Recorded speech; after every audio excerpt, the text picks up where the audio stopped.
아기 코끼리 증후군이라는 것이 있습니다. 코끼리는 몸집이 커서 몇 톤이 되는 아주 큰 동물이죠. 힘도 아주 세서 나무를 웬만하면 뽑아낼 수 있는 그런 힘을 가진 큰 동물입니다. 그런데 그런 코끼리가 어린 시절 사냥꾼에게 잡혀서 서커스단에 팔려가면 매일같이 작은 나무에 쇠사슬로 묶여 살아가게 됩니다. 그런데 어른 코끼리가 되어도 항상 그 작은 나무에 연결된 쇠사슬에 묶여 살게 된다라는 것입니다.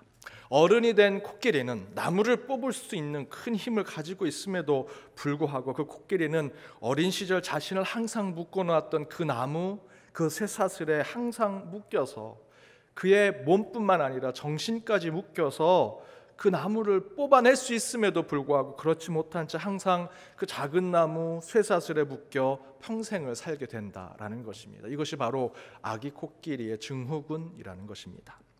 저는 요즘 우리 자녀들이 지금 이 코로나 사태를 겪으면서 무슨 문제가 터지면 지레 먼저 겁먹고 또 뭐라도 해보지 못하고 몸을 움츠리고 피하고 뒷걸음질 치는 것이 우리 자녀 세대들의 미래가 되지 않을까 걱정이 됩니다. 이 코로나 때문에 우리 자녀 세대들이 아기 코끼리 증후군에 빠지는 것이 아닌가 근심이 됩니다. 그렇게 되지 않으려면 어른인 저와 여러분이 이 코로나 바이러스를 의연하고 당당하게 이겨내고 대처하는 모습을 우리 자녀 세대들에게 보여주어야 합니다. 어른들이 우왕좌왕하고 겁먹고 피하고 숨지 말고 당당하게 담대히 지금의 상황을 잘 이겨내어서 우리 미래 세대 또 우리 자녀 세대들에게 본을 보이는 저와 여러분 그리고 우리 연동교회가 되기를 주님의 이름으로 축복합니다. 우리 옆에 있는 분들과 이렇게 인사 나눴으면 좋겠습니다. 반드시 이겨냅시다. 반드시 이겨냅시다. 반드시 이겨냅시다.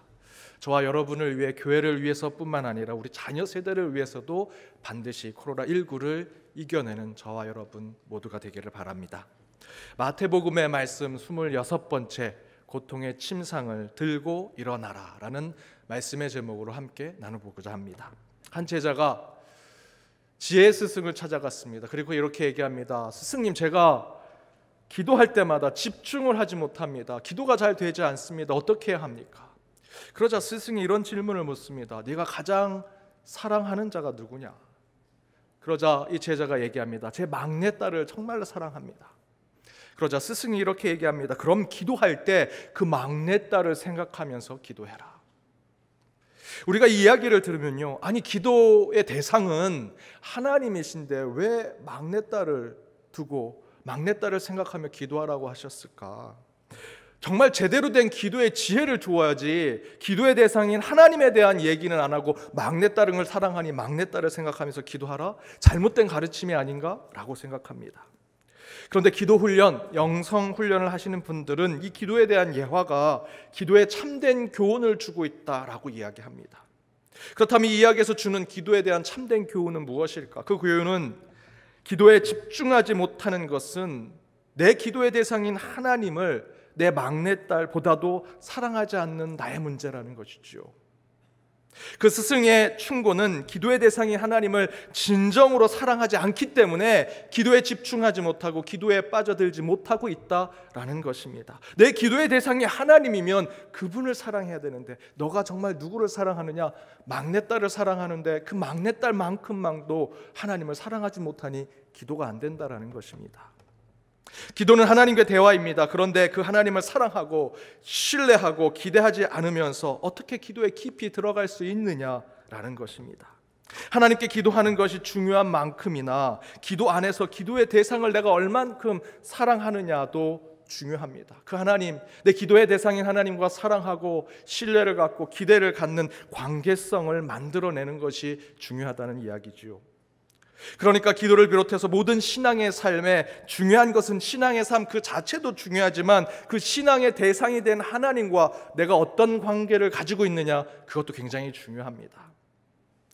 실제로 저는 전에 사역지, 연동교회 오기 전에 사역지에서 새벽기도 끝나면 교회에서 집으로 가지 않고 그냥 계속 교회에서 시간을 가졌습니다. 마지막 저녁 때 퇴근할 때까지 새벽부터 항상 교회에 있었습니다. 사무실에서 다음 새벽기도 또 말씀을 또 준비하기도 하고 책을 읽기도 하고 묵상을 하면서 시간을 보냈습니다.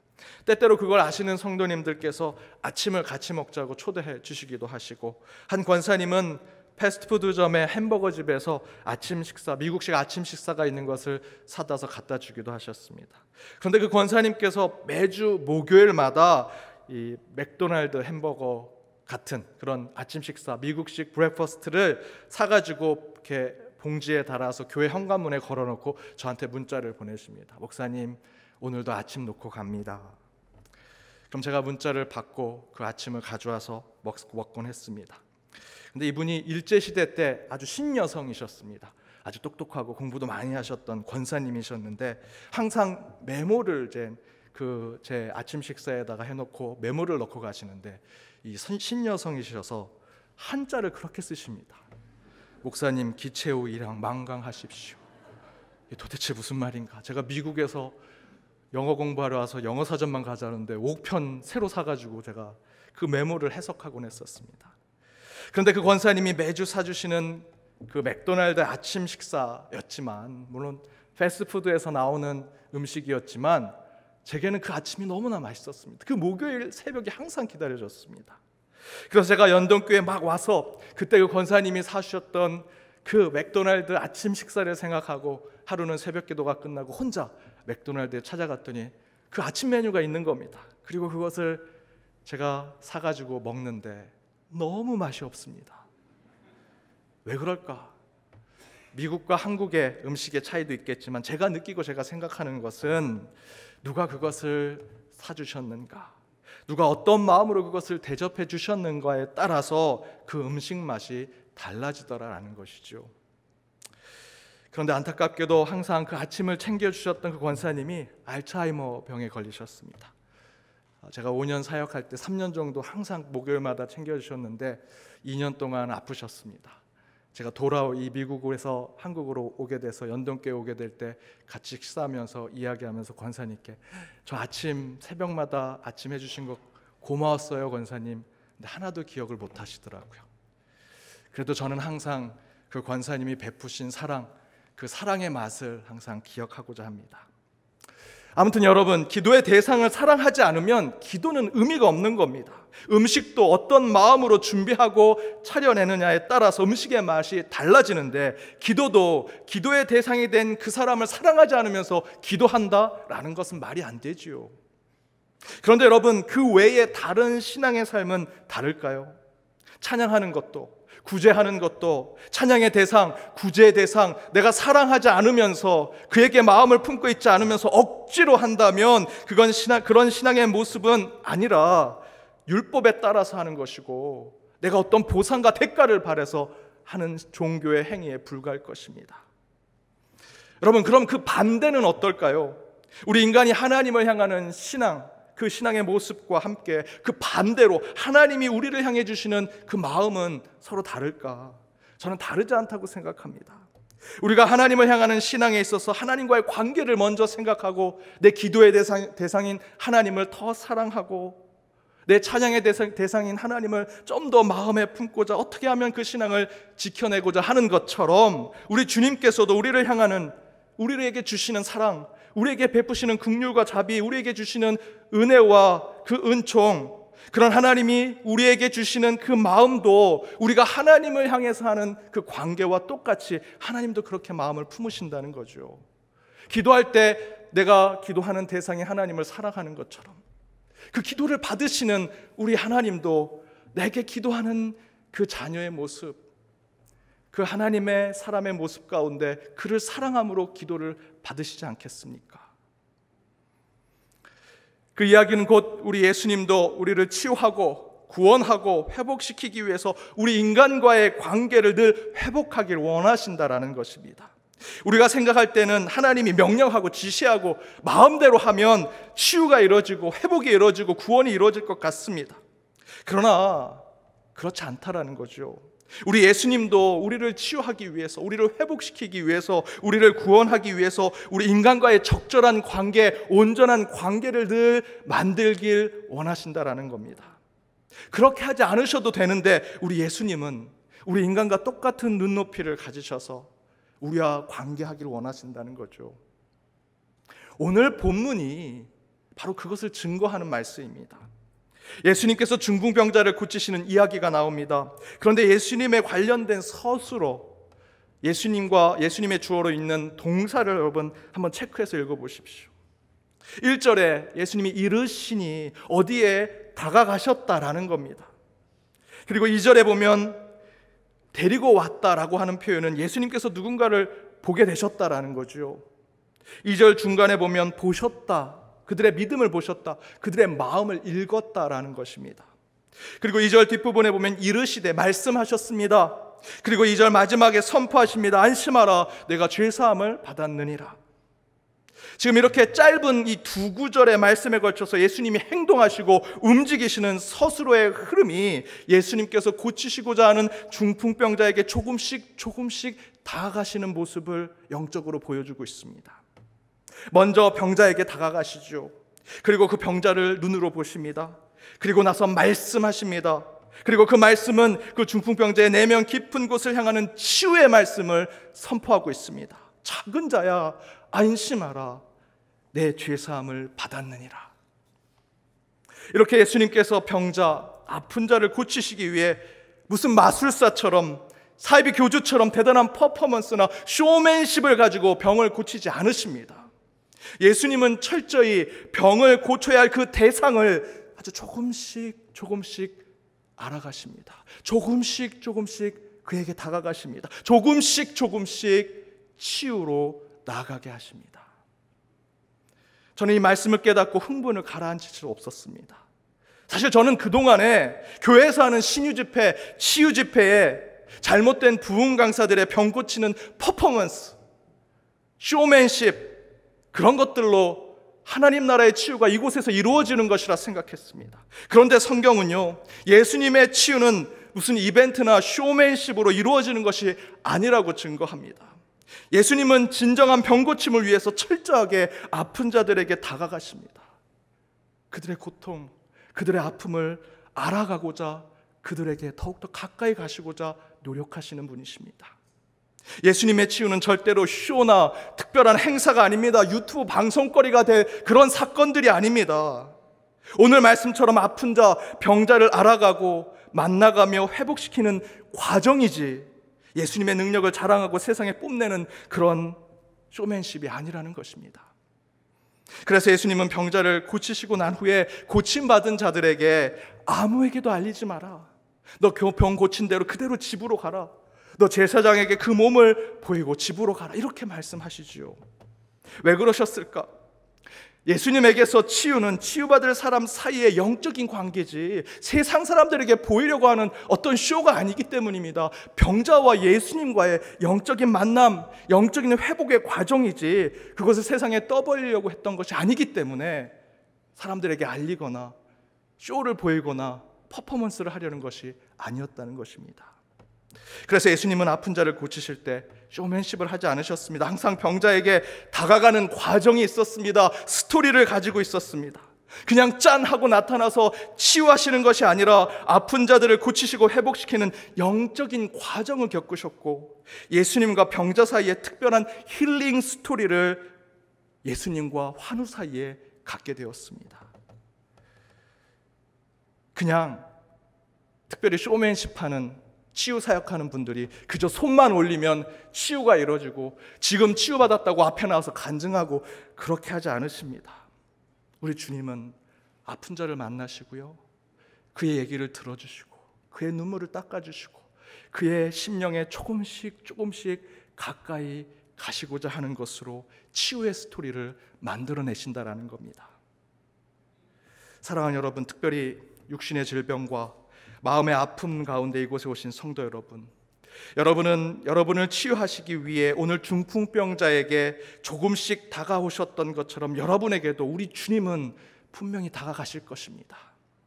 그리고 그냥 일어서라, 암덩어리야 사라져라, 치유받아라 라는 식으로 무슨 스페셜한 퍼포먼스로 여러분의 상처와 아픔을 고치시지 않으십니다. 그렇게 치유하지 않으십니다. 대신에 우리 주님은 여러분을 고치시기 위해 이야기를 만들어내실 겁니다. 스토리를 써내려가실 것입니다. 이 세상 어느 누구도 알지 못하는 여러분과 하나님 사이의 1대1 관계 속에서 그려지고 쓰여지고 만들어진 치유의 이야기, 힐링의 스토리로 여러분은 치유받게 될 것입니다. 질병 가운데 눈물로 기도하시는 성도님들, 그리고 그분들과 함께하는 우리 가족분들, 하나님 왜 접니까? 왜 우리 가족의 아빠, 엄마입니까? 왜 내 자녀입니까?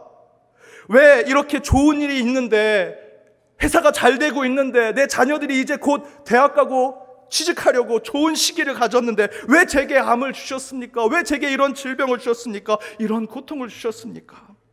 여러분, 물론 원망하고 한탄 하나님께 하셔야죠. 누구에게 하겠습니까? 다른 신에게 하겠습니까? 세상 사람들에게 하겠습니까? 원망, 한탄, 때로는 내 답답한 거 토로하는 거 하나님께 하십시오. 뭐 하소연할 분이 누구 있겠습니까? 하나님밖에 더 있겠습니까? 하지만 여러분, 이제 원망과 한탄이 다 끝났다면 이렇게 기도하십시오. 주님, 저 힐링의 스토리 준비하고 있습니다. 어디쯤 오셨습니까? 저 보고 계십니까? 중풍병자의 고통소리, 그 신음소리 들으신 것처럼 제 고통도 듣고 계십니까? 제 아픈 마음 읽고 계십니까? 주님, 이제 저는 주님과 치유의 이야기를 써내려갈 준비를 하고 있습니다. 이제 저도 주님과 함께 그 힐링의 스토리를 쓰게 해주십시오. 여러분, 그렇게 기도하셔야 합니다. 그런데 바로 그런 예수님의 치유의 이야기, 힐링의 스토리가 가장 극적으로 표현된 말씀이 있습니다. 6절의 말씀입니다. 우리 6절 말씀 함께 읽겠습니다. 그러나 인자가 세상에서 죄를 사하는 권능이 있는 줄을 너희가 알게 하려 하노라 하시고 중풍병자에게 말씀하시되 일어나 내 침상을 가지고 집으로 가라 하시니.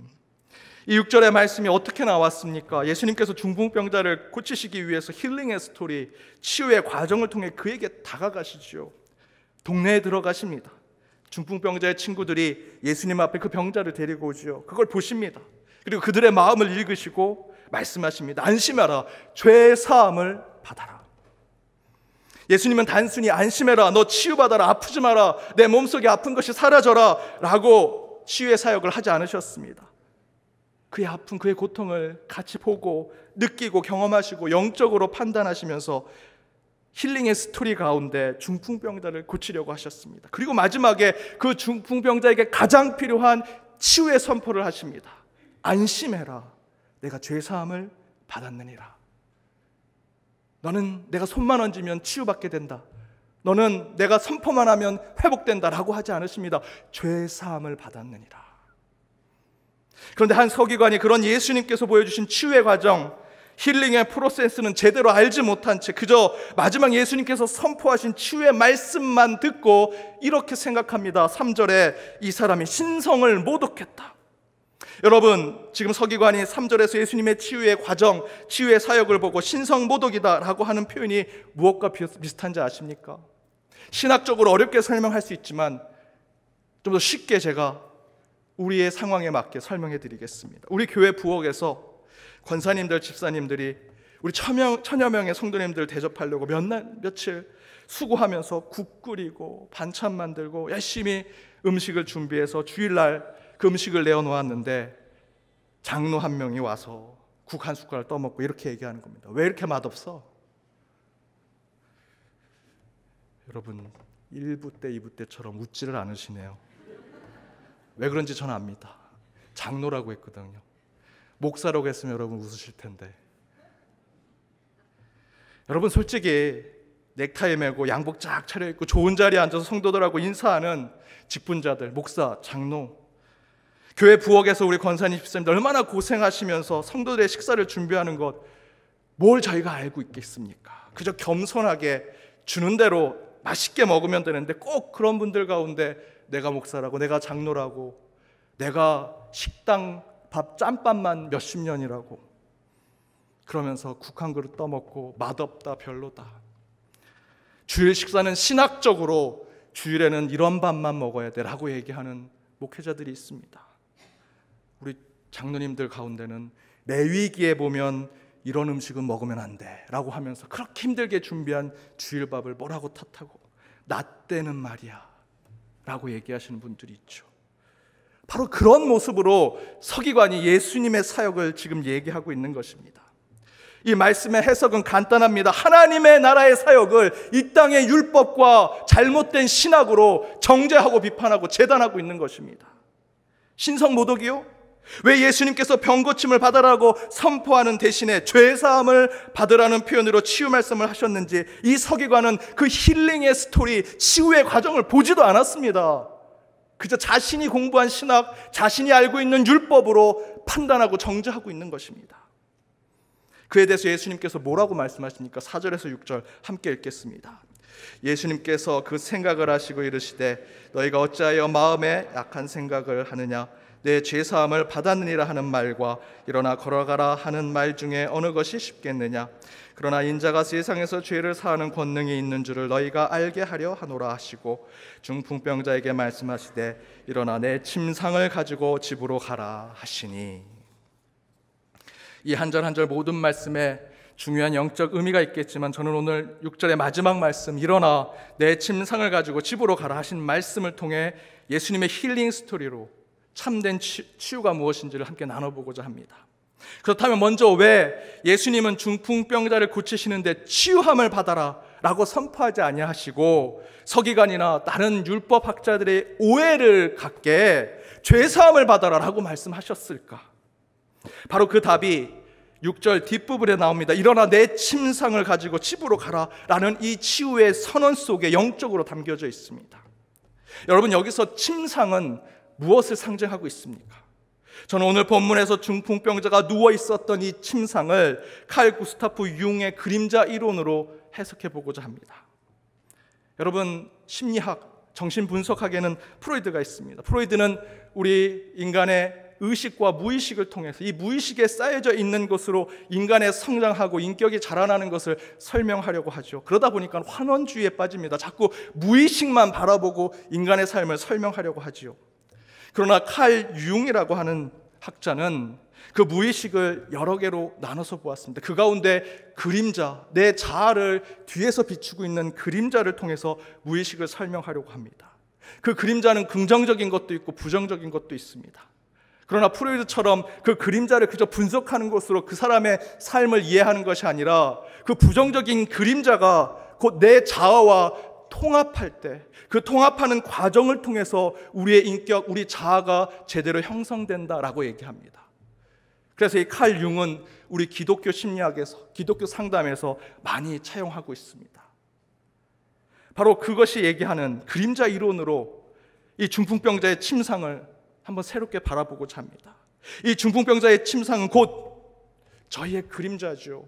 중풍병자의 그림자입니다. 그의 상처, 그의 고름, 그 피고름과 그의 아픔과 상처가 그 흔적 그대로 침상에 남아 있습니다. 다 묻어져 있고 거기에 그대로 드러나 있습니다. 그의 투병의 모든 시간을 담아내고 있고 중풍병자의 삶의 일부처럼 나타나 있는 것이 바로 중풍병자의 침상이라는 것입니다. 예수님께서 중풍병자를 고치고 그의 침상을 들 수 있느냐 없느냐 그거를 따져보려고 그렇게 명령하신 것이 아닙니다. 중풍병자에게 침상은 그의 또 다른 아픔과 상처의 흔적이라는 것입니다.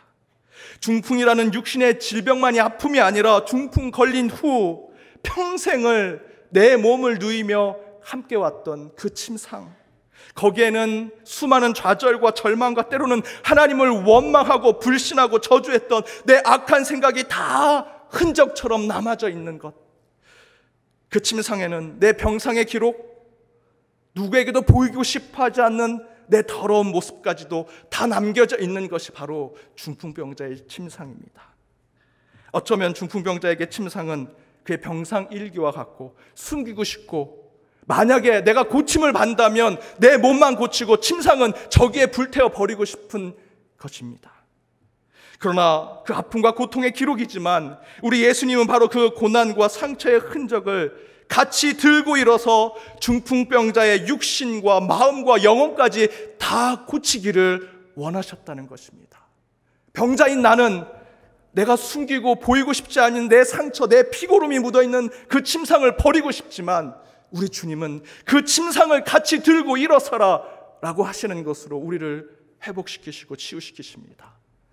그래서 내 병에서 고침을 받아라 말씀하신 것이 아니라 내가 죄 사함에서 사함을 받아라 라고 말씀하신 것입니다. 사랑하는 여러분, 예수님의 치유는 치유의 과정이 있는 것입니다. 힐링의 스토리로, 치유의 이야기로 저와 여러분에게 다가올 것입니다. 그래서 때로는 너무 늦은 것 같고 너무 더딘 것처럼 느껴질 때가 있을 겁니다. 그러나 여러분, 그럴 때마다 기다리십시오. 그러면 어느 순간 여러분도 깨닫게 되실 것입니다. 어느 때부터 중풍병자를 고치셨던 그 예수님께서 나를 지켜보아 계시는구나 라는 것을 깨닫게 되실 겁니다. 어느 순간부터 중풍병자의 신음소리를 들으셨던 그 주님께서 나의 신음소리도 듣고 계시는구나. 어느 날부터 여러분을 고쳐주시려고 준비하셨던 그 주님을 힐링의 스토리 가운데 만나게 되실 것입니다. 저는 그렇게 힐링의 스토리, 치유의 이야기로 주님이 저와 여러분을 분명히 고쳐주시리라 믿습니다. 그리고 우리 주님은 또한 우리의 육신의 병에서만 노임받기를 원하지 않으십니다. 그 질병과 고통으로 우리 각자에게 주어진 그 침상에 새겨지고 남겨지고 흔적처럼 기록되어져 버린 영혼의 상처, 그늘진 마음의 아픔, 그리고 자아의 나쁜 그림자까지도 우리 주님은 모두 들고 일어서 치유되고 회복되기를 원하십니다. 그래서 저와 여러분에게, 특별히 아픔을 갖고 있는 우리 환우들에게 우리 주님께서 내가 너를 치유하겠다 하는 표현이 아니라 내 죄사함을 받았다라고 표현하시는 것이 그 이유입니다. 특별히 코로나19로 여러분 얼마나 아프십니까? 코로나19도 아픈데 그 가운데 암 진단을 받으신 성도님도 계십니다. 예전에 아팠던 것이 다시 나에게 고통을 주고 있습니다. 내 가족 가운데 다시 그 질병 가운데, 어려움 가운데 그 육신의 괴로움으로 눈물을 흘리며 고통 가운데 신음소리 내는 가족이 있습니다. 얼마나 힘드십니까? 그러나 우리 주님은 우리의 마음, 우리의 영혼, 우리의 육신까지도 분명히 고치시고 회복시켜 주시리라 믿습니다. 여러분, 여러분이 가지고 있는 침상을 들고 일어서십시오. 숨기지 마십시오. 버리지 마십시오. 태워버리지 마십시오. 같이 들고 일어서야만 우리는 회복될 수 있습니다. 사랑하는 여러분, 주님께서 저와 여러분을 치유하길 원하십니다. 그 치유의 과정, 힐링의 스토리를 만들어 오직 주님이 원하시는 길을 걸어가는 저와 여러분이 되기를 주님의 이름으로 축복합니다. 함께 기도하시겠습니다. 치유와 회복의 하나님, 주님의 말씀을 기다리며 성전에 나와 주의 음성 가운데 결단하고 나아가는 이 시간, 성령의 임재를 체험하게 하여 주옵소서. 말씀 가운데 경험하는 주의 지혜가 우리의 심령 가운데 변화와 거듭남으로 허락하여 주실 것을 믿으오니 주님의 치유가 우리의 삶 가운데 힐링의 스토리, 치유의 이야기로 드러나게 하여 주옵소서. 단순한 육신의 질병의 회복뿐만 아니라 그 고통의 눈물과 피 묻은 침상을 들고 주님께 나아갈 때 치유의 주님, 저희를 온전케 하여 주옵소서. 그 가운데 안심하라, 내가 죄사함을 받았느니라고 선포해 주신 주님의 음성에 강건함과 완전함을 얻고 세상으로 나가는 저희 모두가 되게 하여 주옵소서. 이 모든 간구 예수님의 이름으로 기도드립니다. 아멘.